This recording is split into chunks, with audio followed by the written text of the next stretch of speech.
हिंदू धर्म में नाम जप की अपनी महिमा है।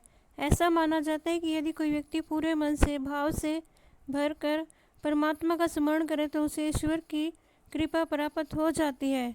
इसमें इस बात का कोई मायना नहीं रह जाता है कि भक्त ने कर्म कांड या विधि विधान से कुछ कार्य किया या नहीं। वहाँ केवल उसके अंतःकरण का भाव निर्णायक होता है। नाम जप की महिमा को बताती है ऐसी ही एक कथा है जिसे पढ़कर आप इस बात को अच्छे से समझ जाएंगे। पढ़े यह रोचक कहानी। एक अनपढ़ आदमी एक महात्मा जी के पास जाकर बोला, महाराज, हमको तो कोई सीधी सादी बात बता दो, हम भगवान का नाम लेंगे। महात्मा जी ने कहा, तुम अघमोचन अघमोचन, अघ माने पाप, मोचन माने छुड़ाने वाला, नाम लिया करो। अब वह बेचारा गांव का गंवार आदमी अघमोचन अघमोचन करता हुआ चला तो गांव जाते जाते भूल गया। वह घमोचन घमोचन बोलने लगा। एक दिन वह हल जोत रहा था और घमोचन घमोचन कर रहा था। इतने में वैकुंठ लोक में भगवान भोजन करने बैठे। उनको हंसी आ गई। लक्ष्मी जी ने पूछा, आप क्यों हंसते हो? भगवान बोले, आज हमारा भक्त एक ऐसा नाम ले रहा है कि वैसा नाम तो किसी शास्त्र में है ही नहीं।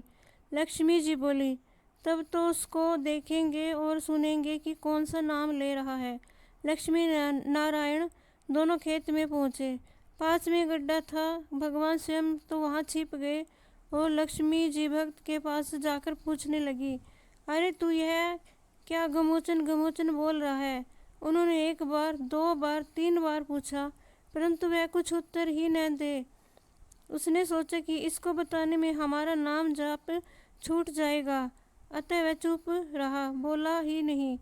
जब बार बार लक्ष्मी जी पूछती रही तो अंत में उसको आया गुस्सा। गांव का आदमी तो था ही, बोला, जा जा, तेरे पति का नाम ले रहा हूँ।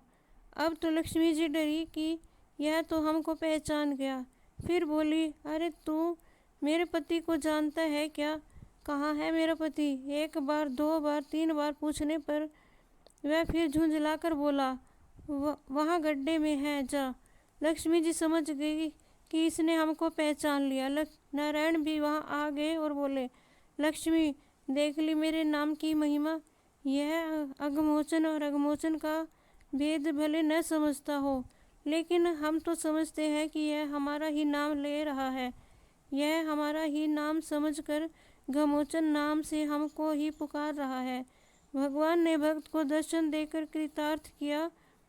भक्त शुद्ध अशुद्ध, टूटे फूटे शब्दों से अथवा क्रोध में भी कैसे भी भगवान का नाम लेता है तो भगवान का हृदय उससे मिलने को लालायित हो उठता है। तो फिर सच्चे हृदय से ही हरि का स्मरण करने से कितना कल्याण होगा। दोस्तों, मेरी यह वीडियो देखने के लिए आपका बहुत बहुत धन्यवाद।